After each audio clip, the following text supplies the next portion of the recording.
Hey, coucou, nouveau partage, nouvelle capsule à destination des mamans d'enfants atypiques magiques. Je le rappelle, les enfants atypiques, c'est des enfants considérés comme étant hors normes par la société, notamment dans le cadre scolaire, professionnel, etc. C'est des enfants qu'on considère, plus tard dans le professionnel, qu'on considère comme étant HPI, peuvent être aussi catégorisés comme étant TDAH, syndrome autistique, les TOP, les TND, il y a pléthore de profils. Donc voilà, nous on les appelle les atypiques magiques parce qu'ils portent une magie en eux pour ceux qui ont l'œil pour le voir. Maintenant que c'est posé, je voulais parler d'un nouveau sujet.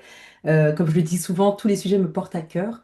Là, je voulais parler de quelque chose d'un petit peu plus sensible, mais il est temps qu'on en parle, il est temps qu'on mette de la lumière sur ce sujet-là.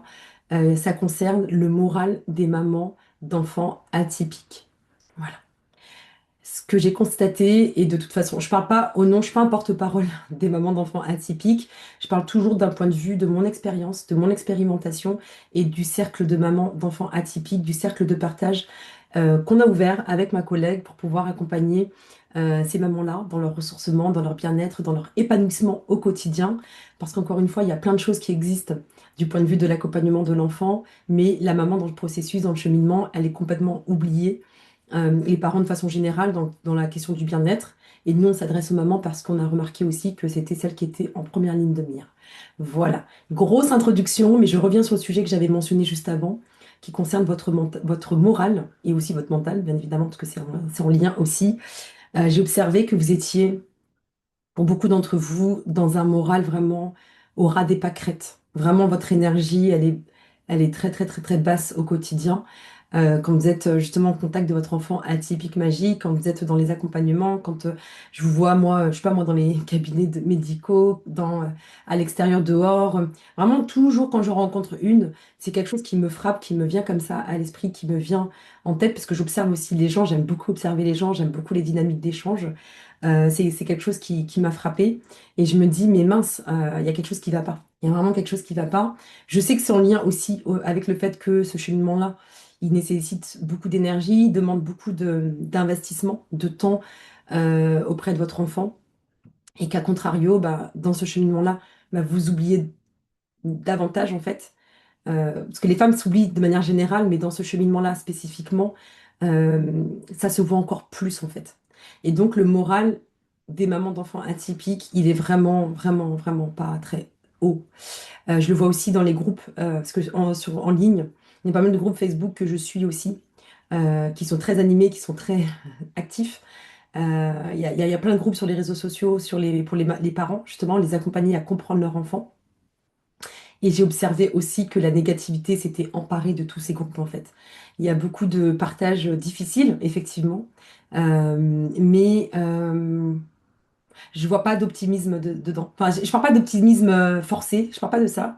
Je vois pas de, comment dire, je vois pas de joie. Je ressens pas de la joie. Voilà, je ressens pas de la joie quand il y a des partages autour de tout ça, du cheminement des enfants atypiques. Je ressens pas de la joie quand j'échange avec les mamans d'enfants atypiques. Je ressens beaucoup d'effacement, beaucoup de souffrance aussi, beaucoup de mental, le mental qui tout le temps, tout le temps, tout le temps sur 10 000 choses. Peu de calme, justement, peu de sérénité. En fait, toutes ces énergies-là, ces aspects, enfin, un émotionnel un petit peu plus stable, un peu plus calme, un peu plus posé, ça a foutu le camp depuis longtemps chez de nombreuses mamans d'enfants atypiques. Et il est temps de sonner la signal d'alerte justement autour de ça. Parce qu'une maman qui ne va pas bien, une maman d'enfant atypique qui ne va pas bien, qui ne s'épanouit pas au quotidien, elle peut difficilement accompagner son enfant à aller bien aussi, à se comprendre, à ce qu'il puisse aussi vivre sereinement son atypisme face à une société qui le renvoie chaque jour, à chaque instant, qu'il est différent.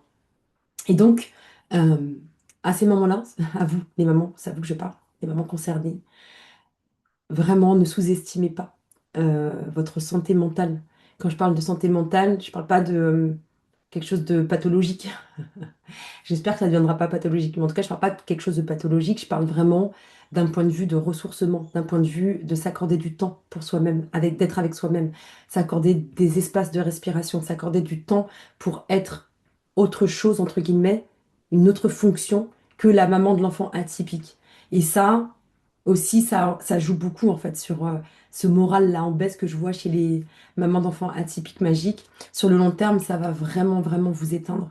Et je veux pas que vous vous éteigniez dans ce parcours. Je veux vraiment que vous puissiez briller, rayonner, garder le moral, le sourire, accompagner votre enfant atypique, que ce cheminement puisse aussi être un peu plus dans un bien-être pour vous, pour lui, pour cet enfant, cette fille ou ce garçon que vous accompagnez.